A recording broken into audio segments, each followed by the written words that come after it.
الحمد للہ وکفا والسلام علی عباد الذین اصطفیٰ اما بعد فاعوذ باللہ من الشیطان الرجیم بسم اللہ الرحمن الرحیم۔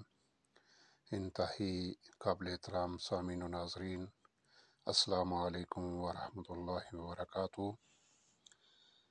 آج مولانا مودودی رحمۃ اللہ علیہ کی ایک کتاب اسلامی عبادات پر تحقیقی نظر سے ایک اقتباس آپ کی خدمت پیش ہے۔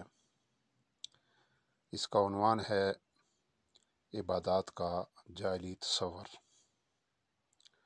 اسلام میں عبادات کا مفہوم پوجا کا نہیں بلکہ بندگی کا بھی ہے۔ عبادات کو محض پوجا کے معنی میں لینا دراصل جاہلیت کا تصور ہے۔ جاہل لوگ اپنے معبودوں کو انسانوں پر قیاس کرتے ہیں۔ وہ سمجھتے ہیں کہ جس طرح بڑے آدمی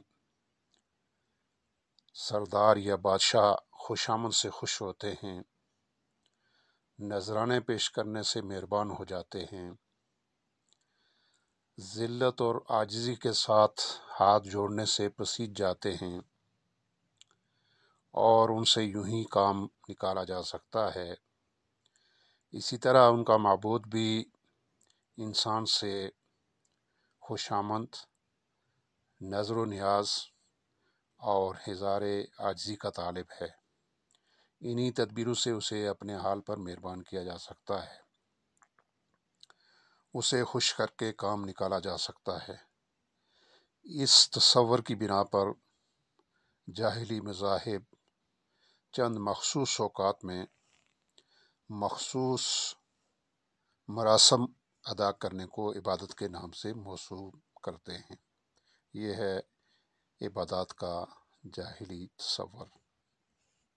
وآخر دعوانا الحمد للہ رب العالمین۔